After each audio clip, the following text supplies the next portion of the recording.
to declare a recess of the subcommittee at any time. The subcommittee is meeting today to hear testimony on examining systemic government overreach at CEQ.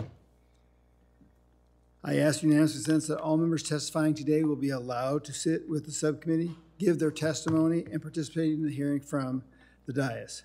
First, the gentleman from Oregon, Mr. Bentz, the gentleman from Louisiana, Mr. Graves, the gentleman here at the dais already from California, Mr. Huffman, and the gentleman from Idaho, Mr. Fulcher, the gentlewoman from Washington, Ms. McMorris Rogers, and the gentleman from Washington, Mr. Newhouse. Without objection, so ordered. Under Committee Rule 4F, any oral opening statements at the hearings are limited to the chairman and the ranking minority member. I therefore ask unanimous consent that all other members' opening statements be part of the hearing record if they are submitted in accordance with Committee Rule 3.0. Without objection, so ordered. I'm now going to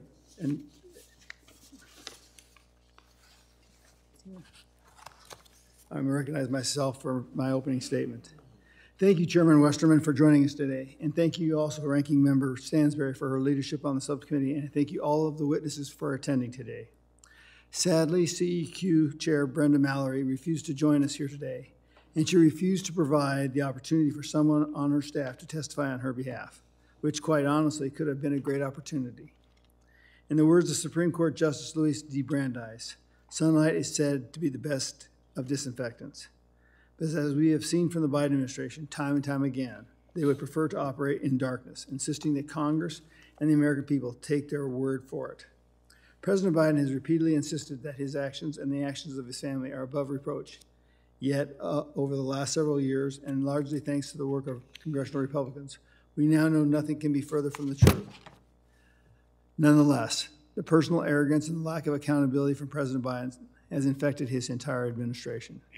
CEQ was once a small office charged with ensuring compliance for the limited number of agency actions that triggered the National Environmental Protection Act of 1969, or NEPA.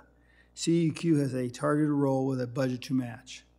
Today, President Biden has transformed CEQ's role from overseeing NEPA's compliance to an agency with both a bloated budget and role in government policymaking.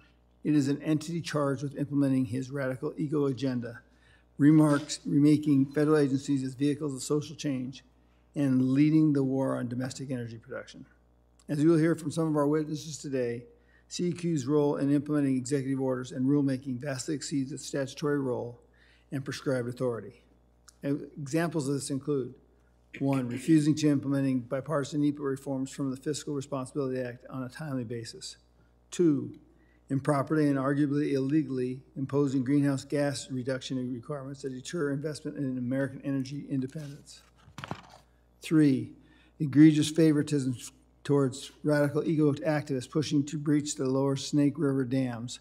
And 4, selecting an internal organization funded by one of the largest left-leaning dark money groups as a sole arbiter of emission reduction mandates for the federal contractors. On what now has become a routine matter, CEQ is ignoring the will of Congress, whether it be refusing to provide a witness for a hearing or to provide timely answers to routine congressional inquiries. No other federal agency has allowed this lack of accountability, and this behavior is unacceptable. It is Congress's responsibility to assess whether federal agencies and departments are operating in effective, efficient, and economical manners, and to gather information that may inform legislation.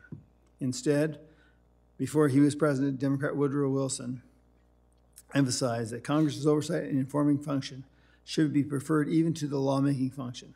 Woodrow Wilson also added that unless Congress conducts oversight, the country must remain in embarrassing, crippling ignorance of the very affairs which it is the most important it should understand and direct. Time and time again, it appears that CEQ hopes that the public remains in crippling ignorance of its work. Well, I have news for Chair Mallory and President Biden: not on my watch. We will continue to hold CEQ accountable, and we will continue to seek answers on the very questions CEQ refuses to answer. We will also ultimately use every tool at our disposal to obtain the information we need from CEQ, including on rulemaking, on NEPA reforms, on CEQ's relationships with radical eco activist organizations, and on CEQ's potential abuse of federal solicitation process to curry favor with dark money groups supporting Democrats. Despite the best efforts from Chair Mallory and President Biden, CEQ will not escape the watchful eye of Congress's oversight. Thank you to all of you. I look forward to the hearing. I now recognize the Ranking Member Stansberry for her opening statement.